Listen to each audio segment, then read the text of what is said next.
Welcome back to episode number 15 of the Grounded Brand podcast. It is still hot here in Alabama. It is scorching. It is dry here in Alabama. At least here in North Alabama, we have not had a good rain in a long time. Nope. All my crops are about to burn up. Yep. But Brandon burned up, I guess. He ain't here. yeah, he burned some tires straight out of here heading to he sure Tennessee. did. He sure did, man. Have fun, Brandon, on vacation while we're here working. Yep. You know. I'm going to take a vacation one of these days. You can't. We won't have a podcast if you take one. Yeah, I'm going to have to do everything remote. That's right. Yeah. That's right. We'll get it figured out. Well, guys, we appreciate everybody tuning in again and listening, and want to throw this out there. If you want to help us grow this channel, grow our reach, we would appreciate you to go leave a review on the podcast. That helps to just get it out there. Share it on your social media, share it on your turkey hunting forums or pages that you're on, and let people know about Grounded Brand. We want to provide some of the best content, and obviously we want to provide some of the best clothing and apparel out there for turkey hunters. So get the word, spread the word, and put it out there for us, and we appreciate you. Yeah, you can leave us a review on Apple Podcast and on Spotify. And, obviously we have YouTube versions. You can share that, all over your social media, or you can even share the episode from Spotify and stuff. So, yeah, this has always been something we want to give value to you guys. And, hey, even though it's not, turkey season, we're still going to talk turkey. Absolutely. We eat, sleep, and breathe it around here. So yeah, sure do. That's all we do, turkey. Well, this week we're going to talk about calling techniques. And so for that, we've brought in a special guest. We've brought in Mr. Phillip Bryant with Bryant Game Calls, competition caller. Phillip and I met a couple years ago through a good friend, Anthony Woods. And Anthony and I met years and years ago in Nashville at the NWTF convention. And when I launched Grounded, he came by to support and brought Phillip with him. Phillip ended up becoming a customer pretty quick and bought a vest, and then, man, he just fit right into the crew, helps us out at trade shows, helps us design stuff, and gives us ideas and thoughts about gear. So, Phillip, we appreciate you hopping on here tonight to talk some turkey and teach us a little bit about how to be a better killer, and tell us about your game calls all at the same time, man. So, how you been doing? Good, man. I appreciate you inviting me on. It's a privilege to be here, but when I first, I always had a dream of building my own calls, but I never did do it because, I always had that negative. We always got a little bit of negative. That's right. In us, and I said, I can't do it. I can't compete with these guys that call or make them. So, but make a long story short, I'm a competition caller as well. Yeah.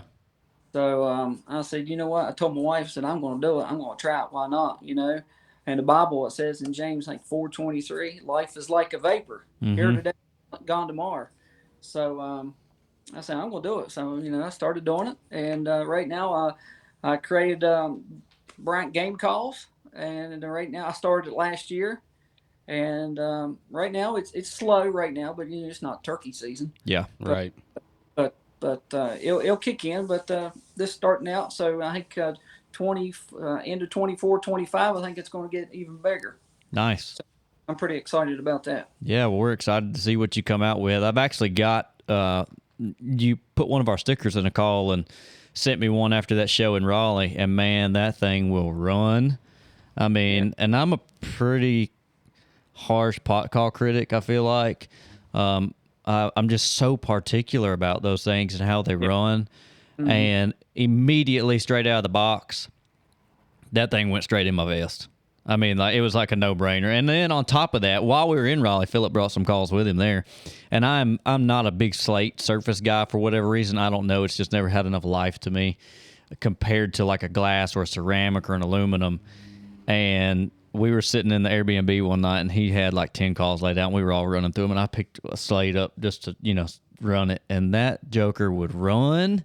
God, it would run. So that one's in my vest too. Awesome.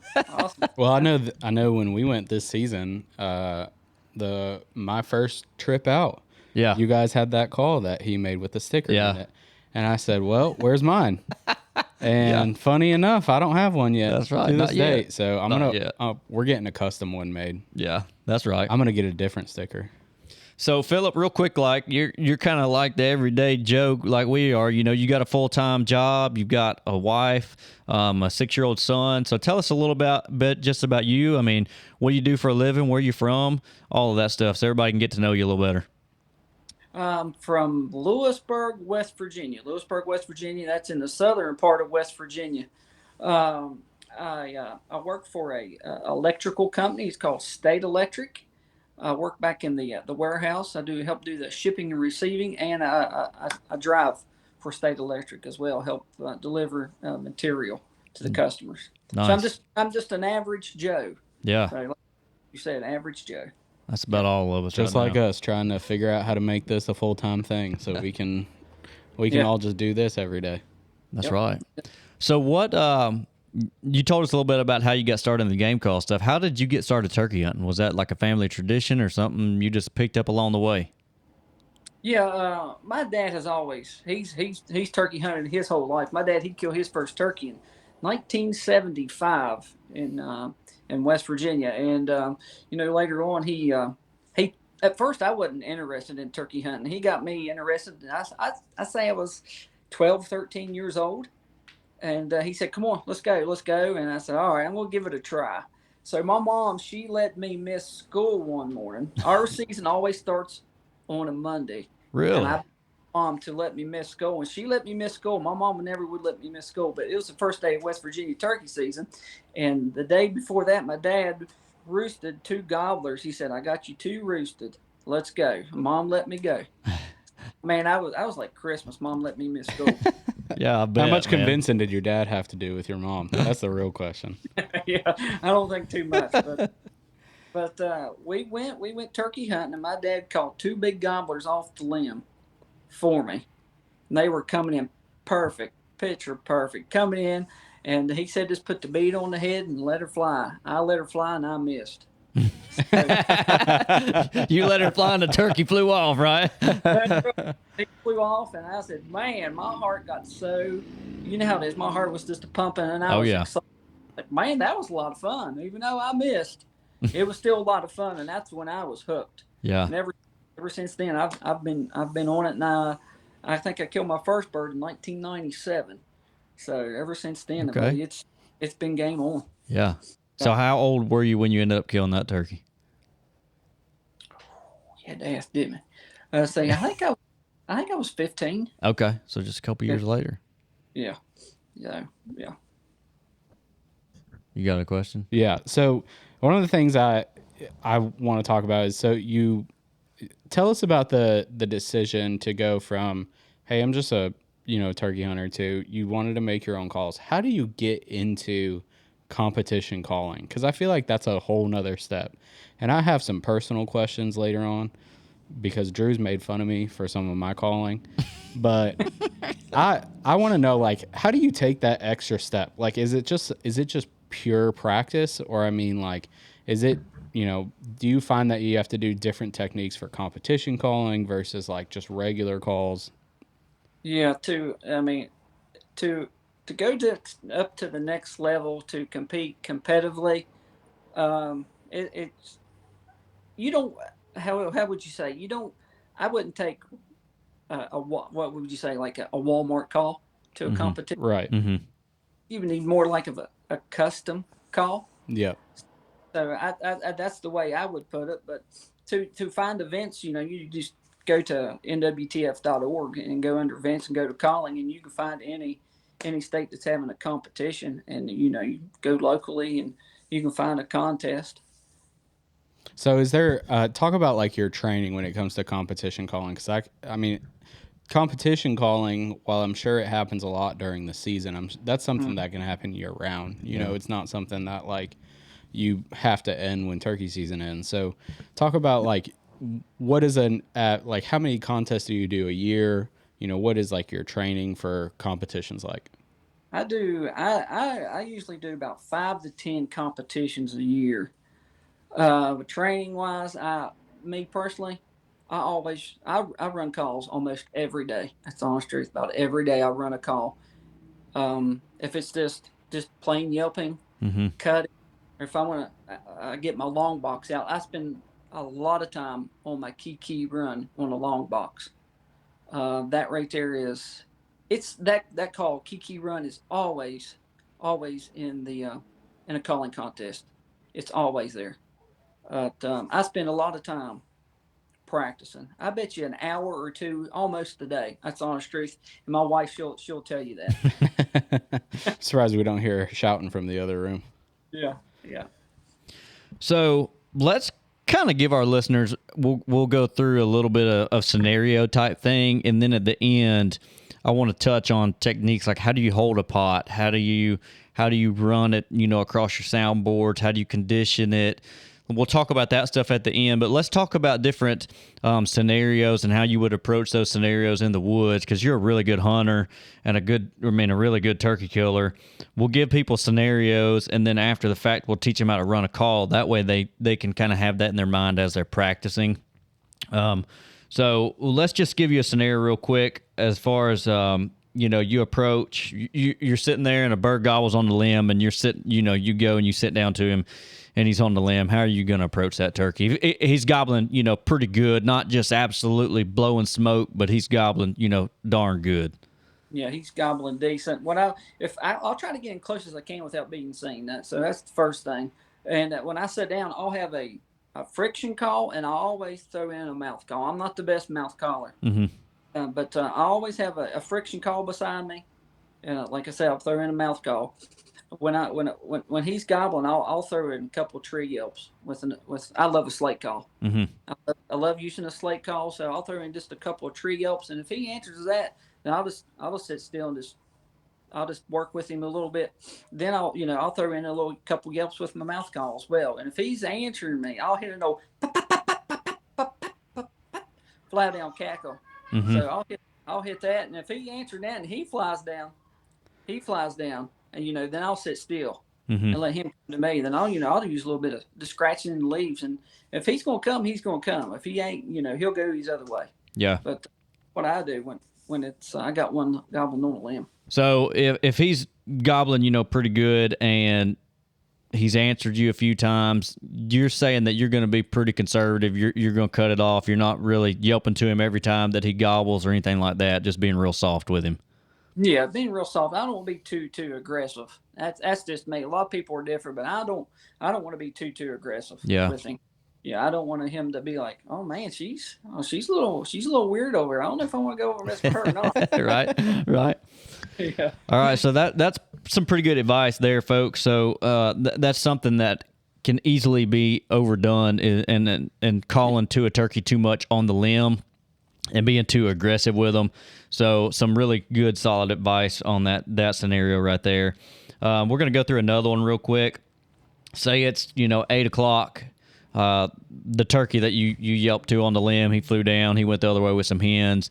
It's 8 o'clock. You've been walking some roads and just yelping on your pot, and you strike a turkey, and he's 200 yards away. What's going to be your approach? How are you going to set up? How are you going to call to that turkey if he just answered right back to you when you cut 3 times on that pot call? If I have one, like you just said, if he's out there and he gobbles like 200 yards, I'm immediately going to find a big tree to cover me up pretty good and just sit back and get ready. Mm-hmm. So hopefully he'll break away from his hands, or his hands done left him, maybe to go lay, and hopefully he'll come my way. You're looking for love. So I ain't gonna go up there do too much farther. I don't want him to see me. You know how the eye of a turkey is. He'll spot you right now. Yeah.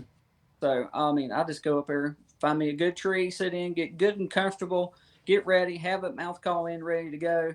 Even my friction call, even have it ready right there beside me. Maybe just hit some clucks and purrs and just scratching them leaves. But hopefully, that right there, just scratching in the leaves, giving good, realistic turkey talk. Man, that right there, that'll fool an old bird right now.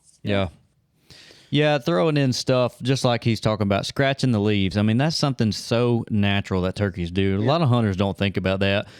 That was something my dad taught me when I was pretty young, and we still use, honestly, pretty much every single hunt that I go on, I'm scratching, and And a lot of times I might not even have leaves, but I'll scratch the ground. I've got a wing I carry with me, and I'll scratch that ground with the wing, just to make some racket, because turkeys, they make more racket and sounds than you think that they do. And that it just adds another level of realism to that scenario, and hopefully tricks them a little more. Yeah, that's one thing I was going to say is when Brandon and I talked about it on a podcast earlier in the season, but we went on a hunt, and we started out at the bottom of camp, and then we went up, and we heard one, went to it, and then we heard one another distance away, and then I think we spooked it off because some deer spooked it off too. But, you're right. Like, going up, and even if they're 200 yards away, I think that's where maybe we went wrong that day, is because we were trying to get after them because it was just a quick morning hunt. But, I mean, being able to just sit down and, just do some of that natural calling that you guys are talking about, I think we probably would have had a lot of better success there. So, be patient. Yep. So, later on that afternoon, you don't kill that turkey. You're still hunting, man. You're after them hard. You're eat up with the turkey bug, just like a lot of us are. You catch a turkey in a field. He's got 3 or 4 hens. Are you going to sit down and try to call to this turkey, or are you just going to try to get in front of him and call to him? Or what's kind of your approach on something like that? If I'm hunting a field turkey, and he's got hens out there, I'm just gonna kind of watch him. If he's not going to break those hens, I'll just try to sit right there at the edge of the field. And I don't want to get out there too close. I don't want him to see me, because they will. I just try to sit right there. Yeah. And hopefully it'll work in my advantage. I don't fan. I'm not a big fan of fanning a turkey, so I don't go that route. So yeah. I just want to sit right there, and hopefully those hens will leave him, and maybe he'll come to me. So that's usually what I do. But one time I have had a field full of turkeys, and I've tried to get around them and get in front of them. But moving around, they seen me. I spooked them, so I didn't go too well. So, right. But I just kind of if I see him out there, I just try to sit there and just hope that it works in my advantage, and he'll come my way. Yeah. Field turkeys are they can be extremely frustrating, or they can be extremely easy. It just depends on the day and depends on the turkey, honestly. There's always a scenario of, if they've got hens, you could try to fire one of the hens up, but more times than not, when you sit down on a turkey in a field that's got hens with him and you call, majority of the time, those other hens turn around and they go straight the opposite way. Yeah. So that's just kind of luck of the draw on that one. Not unless you can get in there, if there's a bunch of turkeys in a field area, if you can get in there, before daybreak at dark, and put out maybe a Jake decoy and a hen. Yeah. And he that Jake, and he leaves that group and comes in and whoops that hen. That's what happened to Noah's first turkey. He killed his first turkey this spring, and we had a landowner let us hunt, and I put out a Jake decoy and a hen, and Noah helped call that old big gobbler in, and he whipped that old Jake, and Noah killed his first turkey. So that's awesome. I think decoys I use decoys sometimes, but with kids, I think they're great. But I don't like to take a whole lot with me in the woods. I don't want to be weighed down all day. So, yeah. So. Yeah. I know there are times towards the end of the season where I was like, I'll buy as many decoys as I can put out here, because I ain't seeing nothing. Yeah. So, sometimes it's like that, Colton. That's why you got to go all the time. Not turn us down when we invite you. Okay. All right. It's not even turkey season. We're about to start back up with this. So I think one thing I want to talk about, I think there are probably people who are listening for, the first time, are new hunters. What I would really like, Phillip, is for you to kind of go through, the different calls that, you run, or different calls that are available for people to run, and what kind of scenarios you would use them for. So what's the difference? Why would you use a mouth call instead of a box call? Or why would you use a pot call instead of a slate? Kind of like talk to us about some of that. What I like to use is like I told you a minute ago, I like to use a slate call. I have one right here for you. It's just a cherry pot slate call. I'll use it, for tree calling. I'll use it early in the mornings. You get real good and soft with it, And then if you need it for something else like clucks and purrs, if you want to get loud on it, you can. It's so versatile. You can do about anything on it. So that's what I like to use a slate call for. Mm-hmm. But a mouth call, I mean, mouth calls are good when he's coming in. So you can sit down that old pot call, that old mouth call. You just move your mouth. You're not there moving your hands, and he sees you. You know, I mean, mouth call. I like it when he's coming in. You know he's coming. That's when you put down the friction call and just use your mouth call. That's when I like to use a mouth call than a friction call. Yeah. Do you carry multiple surfaces with you? I know you really like this lake, but do you carry glass or aluminum or anything else with you when you hunt? I use a glass call. Do you? Yeah. I use glass or a slate. They're my two. Usually one box call and one mouth. Okay. Let's talk about different pots and your surfaces. How do you condition those compared to the other surfaces? Like, how do you condition slate compared to glass, and so on and so forth? What I use is this basic Scotch Brite. You can get it at Walmart, Lowe's, wherever. I just go left to right. That's all I do, left to right. Mm-hmm. That's how I condition my my slate calls. Now, if I have a glass, I use just 120 grit sandpaper and just go back and forth with it, and just that's how I condition a glass call. Yeah. Do you condition those calls every single time you pull them out of your vest? No. Yeah, I know that some people do, some people don't. It just, to each their own. I like using for the glass. I'd use the same thing on the slate. For the glass, I use like a rock, a stone, sanded stone. Yeah, good conditioning stone. I mean, you can pretty much find them anywhere. They're good for glass, crystal. Yeah, always condition the tip of my striker. Just run it over top of your striker. I mean, that helps too. Mm-hmm. Yeah, that definitely helps. Some things will get gummed up and get pretty slick, and then you start slipping, and you can't get good sounds at that point in time. Yeah. Let's talk about. You got a question? Yeah, I was just going to ask for box calls. So what about for box calls? I mean, do you chalk your box calls, or I mean, it sounds like you're more particular to a slate. Do you even run a box call? I do. I usually I run one of my favorites. It's the Primos box cutter. By Primos. I mean, I love this call. I mean, I'm telling you what, the located turkey, man, this thing right here will talk. It's one-sided. You just put your thumb right there and just pop, pop, pop, pop, pop, pop, pop, pop. That's good for locating a turkey. Man, that thing will carry. It'll go wind really well. So I do pack a box call. I love this one-sider by Primos. See, Drew, that's what I was trying to do that day. I was just trying to locate a turkey because we weren't seeing nothing. So, Phillip, this is where I was going to ask you personally. Oh, man. So what's your tip for a box call? Because to me, as a new hunter, to me, like, I was more comfortable with a box call than anything. I felt like that's what sounded the best to me when I was, practicing. And so, Brandon and Drew were calling all morning. I'm like, well, I'm about to show y'all how it's done, right? And so I pull out this box call. And I call, once or twice, and Drew leans over and goes, "You know what that turkey's thinking right now?" And I knew he was going to say something slick. And he goes, "That turkey's thinking, yep, that's a box call." Oh, man. And so, give me, I guess, I'm asking personally, give me a tip for like a box call. Because how do you avoid, going from something that just sounds like you're rubbing two sticks together to something like you're actually like making it purr and yeah. Like that. So let me give you a little bit of what he was doing when we were out there. I mean, it was like he got the call, and it was like, yow, yow, yow, yow. You know what I mean? Like, I'm not gonna lie, I thought donkeys were running towards us. That's what it sounded like more than anything. Yeah. Box. I mean, you want good cadence. I mean, you just want a good cadence on that call. I always make sure it's chalked up really well.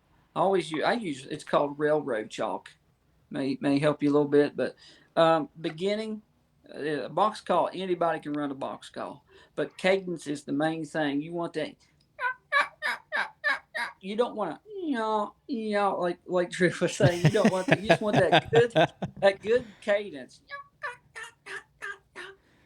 That's what I go for when I pack a box call in the woods. And just about anybody can run a box call. You don't have to be the best man. Like I said earlier, Noah, he called in his first gobbler this past spring with the box call, and that old gobbler, he couldn't stand it without with Noah running that box call and that big Jake decoy out there in the field. It was great. So box call is a great beginner call for anybody. Nice. I'll keep that in mind. Yeah, keep that in mind. Do your little practice. Maybe you should do. Take some lessons from him. You know what? An hour or two a day. You know what? See what Gina says about that. I should have brought some calls, and I should have been like, "Hey, can you help me?" Yeah. There was one day I told them, I was like, "I'm gonna send you a video," and I was too embarrassed to because it was bad. I listened back to it. It was not good. Hey, everybody starts somewhere, man. Yeah. I was the same way. You got to start somewhere. I mean, my first competition, it was in Point Pleasant, West Virginia in 2015. I went and I got hammered. I got beat like a drum. I mean, you had Jesse Martin was there, Oh yeah. Jesse Martin was there, and Kerry Elliott. Kerry Elliott's a Grand National Gobbling champion. I was like, oh my goodness, I'm gonna get beat. And I did, and you got to go with him. You'll learn. A lot of guys don't help you. A lot of them, will say, hey man, just do this, and hey, I got a call. I'll try this. Everybody's helpful. I mean, anybody usually will help you. So running pots and stuff, you talk about how to hold the call, how to hold the striker. When you're going to yelp, do you just start from the inside of the call? And so I say all that because my dad, big time turkey hunter, still cannot run a pot call to this day very well. Well, I take that back. Sometimes he can. He's getting better. I just want to say for the record. Yeah, say for the record. Doc, I'm a big fan of you. I mean, I have nothing bad to say. Go ahead. I don't either. But so I'm self-taught on a pot call, right? And so I'm probably 16, 17, 18 years old. I don't know how old I was. And I got good. I ain't gonna lie, I got good. What I thought was good. Humble too. And no, that's where it's fixing to take a turn. I go to Nashville, the NWTF convention, and I think I don't remember exactly which call company it was. And I'm running the pot, and the guy looks at me and he said, "Where'd you learn to run a pot at?" And I said, "I taught myself."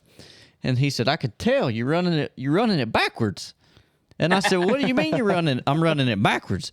And so I had that call, and I was, a lot of guys, if you're new to this, you're supposed to have the striker tip kind of pointed towards you, angled towards you.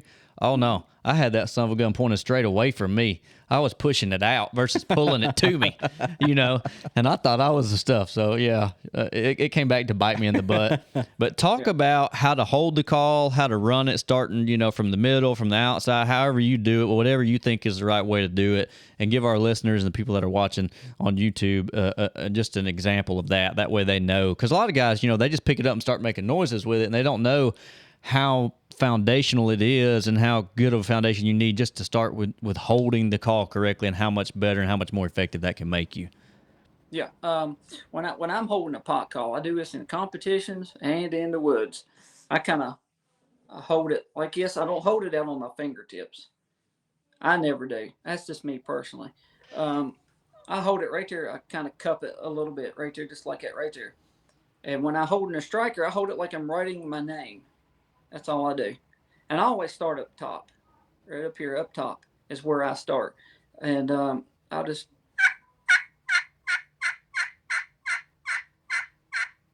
Those are circles. All I was doing is just a circle right there. Mm-hmm. So if you go in the middle of the call, it's dead. Mm-hmm. It's dead on every call. Why is that? Yeah, that's the top of the call. This is in the middle of the call. Hear the difference? Mm-hmm. Yep. So I always start on the outside edge of the call. Okay. Where I start, and then sometimes you can just do a little bit of like a J hook. You want to get that front note, get that first. Listen, hear that? Yeah. Yep. Then go ahead and bring it on around and get your second note.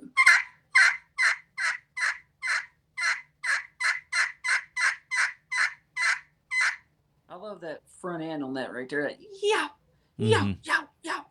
So I always started out on the outside edge here. You can kind of see it right there. Yep. That's how I run my calls. So for a lot of guys that are, new to this, a hen has what they call a 2-note yelp. They start high and they go deep, just like Phillip was talking about. You can do that with a box call. You can do that with a pot call, with a mouth call, but you need to try to add that in because that's realistic. That's what they do. Not that you can't kill turkeys without that, because you absolutely can. Yeah, absolutely. But obviously we want to be the most realistic that we can get. So when you're practicing, whether it be with a friction call or a mouth call or trumpet, whatever it is, try your best to get that 2-note yelp right there. Yeah. Another little thing I do when I'm doing clucks and purrs out in the woods, I always hold it up. I hold my striker up high. That's how I do mine. I just rest my wrist right there on the call and just right up high. Just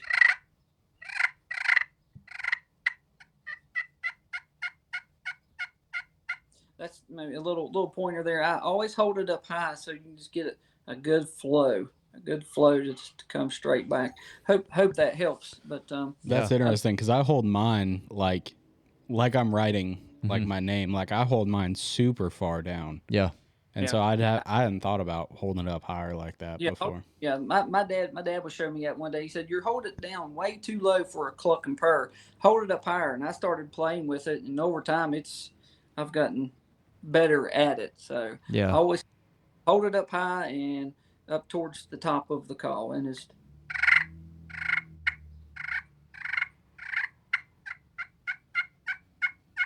so I do that too. That's another maybe a little tip to help someone out. So I noticed when you were just doing the cluck and purr versus the yelp. With the yelp, you said you were doing circles. Were you still doing circles with the cluck and purr? No, I come back just straight back towards me. Straight line for that. I'm back. Yep. Straight line. Yep. That's all I'm doing, is straight back towards me. Okay. So circles for the yelp, straight line, straight back towards you for the purr. What about cutting? Whether it's an excited cut or flat down cackle, how do you go about cutting? Flat down cackle. Like I said, I hold it like I'm holding a pencil, and just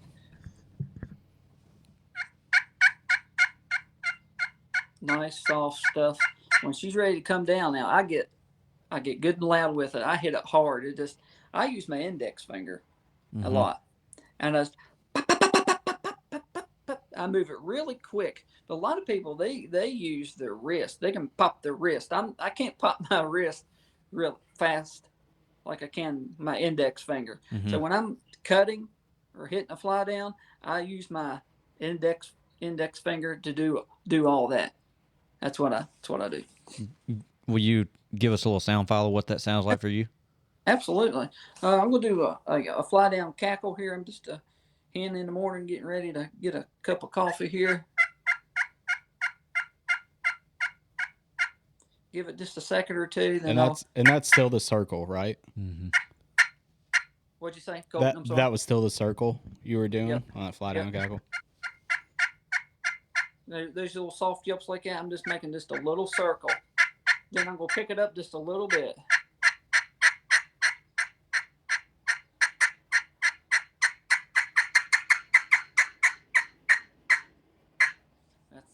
That's all I do when I do the fly down cackle. Yeah.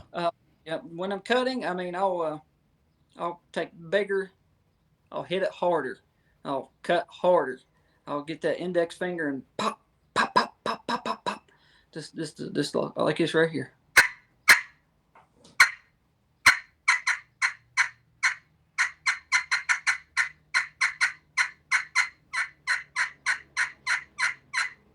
I always throw that yelp in there when I'm cutting. So that's how I do my cutting and my fly down. I always use my index finger. I think that's most. I think you can get loud with it, and you can just turn it and get soft with it too when you just slow it down. Yeah. Yeah. Very realistic. I can tell he practices every day. Yeah. I feel like I need to start practicing every day. You do. Yeah. You know, Phillip, you say people aren't afraid to help you, but not everyone has a Brandon and a Drew that helps them either. Oh, I'm going to man. start calling Phillip. Yeah, that's right. Yeah. That's right. You got any more questions for Phillip? No, I think the only thing I want to finish up by asking you is, you know, you went from just hunting to going into competition and stuff. What does it look like for someone who necessarily, like, you know, they want to get into competition calling? Like, what would you recommend? Give them kind of like some next steps that they could take if they're interested. Next step I would do, if you just want to get into competition calling and grow with it, find an event, nwtf.org, find an event, go to calling, and they'll bring them all up. Go to that event, start talking.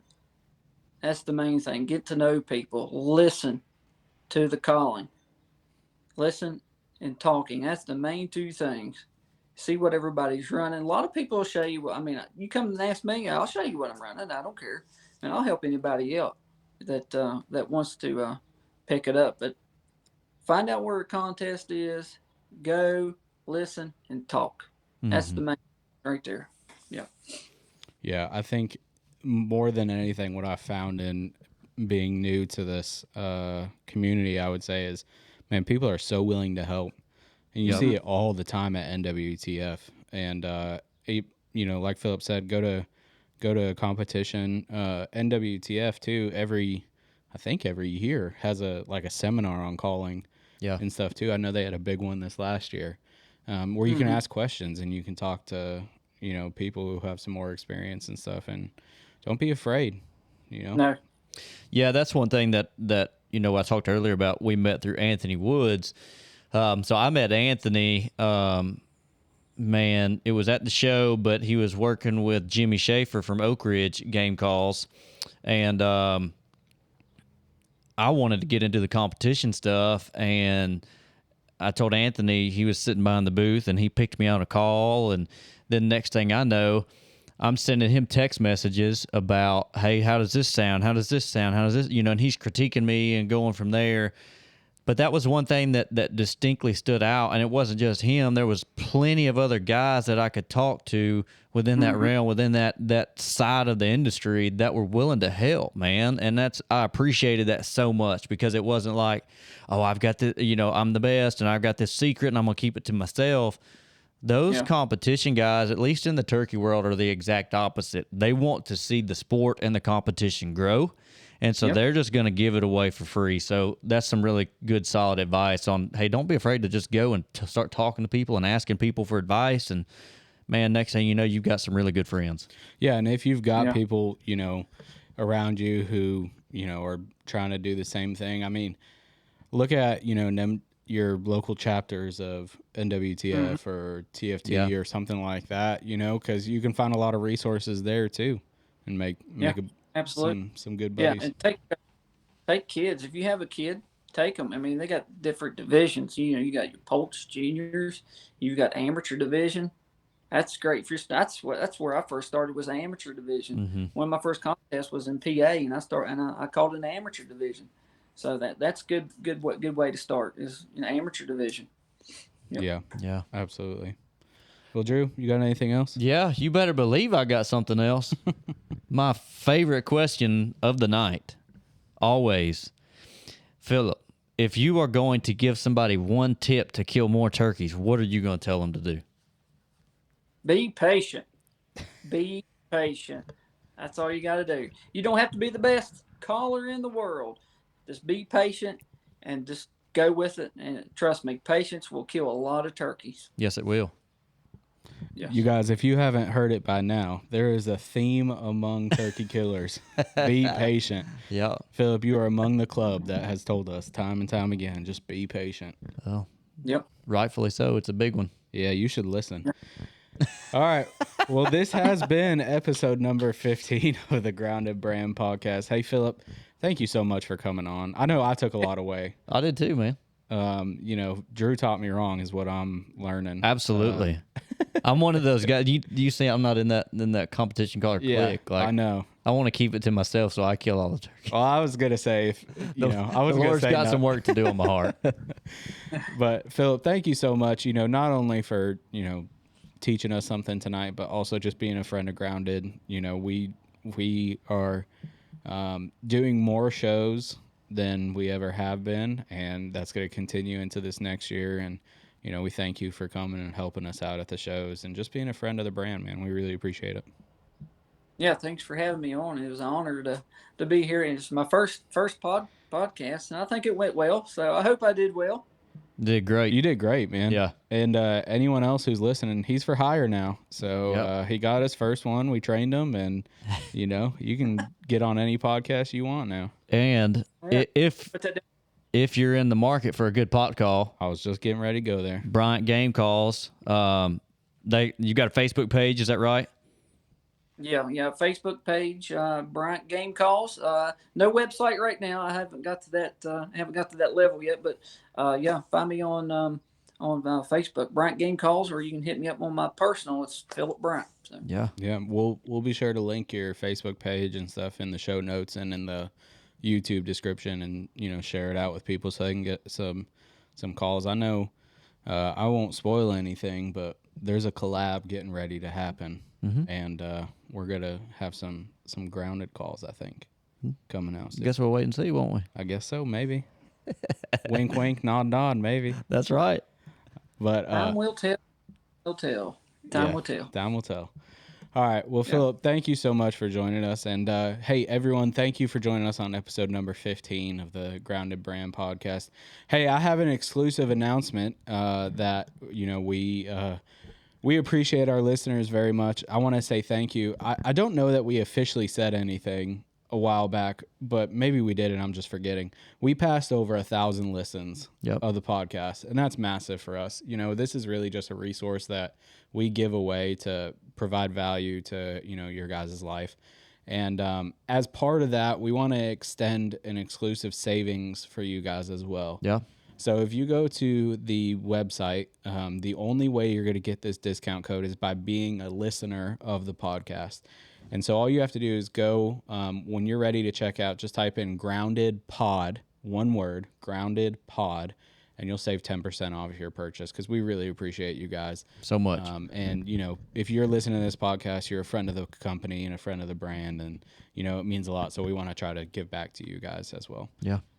As always, we have 2 versions of this. You can listen on an audio version on Spotify or on Apple, and then we also have the YouTube version as well. So great stuff from Phillip tonight, showing us some of those techniques. So go follow us on YouTube. I guess click the subscribe button on YouTube on the channel, so you can look at those techniques and some of that placement that he talked about. So that's going to be it from us, guys. We appreciate you, and we'll catch you guys on the next one.